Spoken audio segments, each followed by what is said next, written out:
Hey, welcome to Dubai. Here is our campaign. A woman in a bikini on a yacht holding a glass of champagne with the slogan, "Live the way you want." 2 days later, the billboards disappear, the marketing director apologizes, and the model gets banned from entering the country. This isn't a TV show, this is everyday reality in the world of Arab marketing. Because if advertising is a language, then in the Arab world you must know not only the words, but also the silences. Today I'll show you the most common mistakes global brands make when they try to sell a Western lifestyle in a region full of cultural, religious, and political codes. I'll explain a few terms you'll hear here often. Abaya, the traditional loose garment worn by women in the Gulf.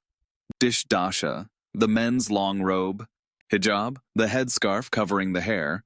Halal beauty, cosmetics that follow Islamic rules. No alcohol, no forbidden animal ingredients. You'll see how Nike created the pro hijab for Muslim athletes and won global PR, and how H&M, Zara, or Calvin Klein lost millions by misusing symbols, clothes, or messages. In this episode, I'll show you why some brands end up in memes, and others earn loyalty for generations. Let's begin. If advertising is a language, you need to know not only the words, but the silences. The most common Western mistakes? First, selling freedom as a product. Brands push ideas like be yourself, break the rules, fight the system, and then crash into censorship and social values. Example? Nike released a campaign in Dubai titled, "What if we stopped obeying?" The spot disappeared after a week. Because in a society built on hierarchy and authority, disobedience is not marketing, it's rebellion. Second, too much skin. Showing a woman's body, especially without cultural or religious context, ends with campaigns being removed, boycotts, and sometimes even government intervention. Example, H&M showed a model in Qatar wearing a dress with exposed shoulders.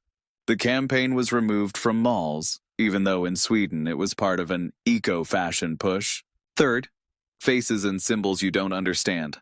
Sometimes a global brand uses a color, a pattern, or a name that carries religious, tribal, or political meaning in the Arab world, and a scandal explodes. Example, Zara used a pattern similar to the keffiyeh on a shirt in a collection called Desert Fighters.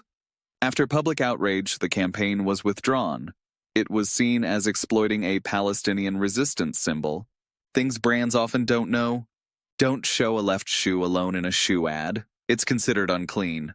Don't use a pig even as a cartoon. It's taboo. Don't say God in any commercial slogan. It can be blasphemy. Don't use the word sex, even as a metaphor. Don't show a woman eating a banana, ever.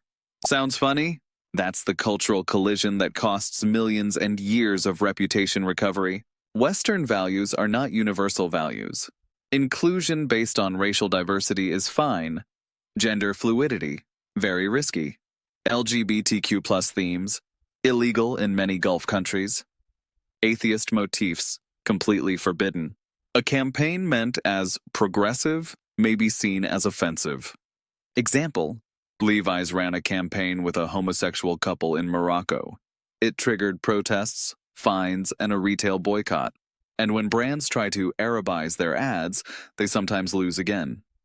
Some companies try to save themselves by digitally covering models on billboards, changing nightclub backgrounds to family homes, erasing tattoos, or replacing a wine glass with a teacup.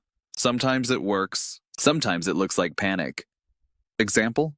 Calvin Klein in the UAE, a lingerie campaign digitally altered into black silhouettes wearing abayas and dishdashas. The internet laughed. The brand stayed silent. Who does it right?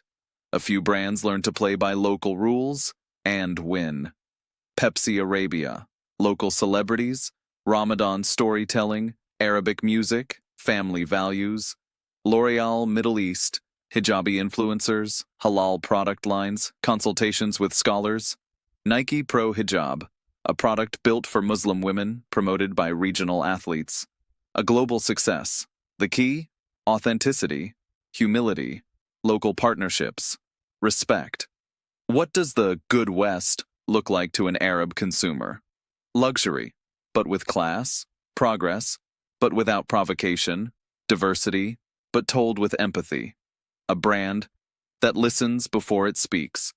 Advertising in the Arab world is a labyrinth. Having a budget and a creative agency is not enough. You need a guide to cultural codes. Brands that ignore the rules pay in losses and boycotts. Brands that listen, adapt, and collaborate with local partners gain something more valuable than sales: trust. If you want to see how these rules change during Ramadan, the month when advertising becomes an emotional spectacle, hit subscribe and turn on notifications. You won't miss the next episodes on marketing, culture, and business in the Middle East. And now your turn. Which example from today's episode surprised you the most? Leave a comment.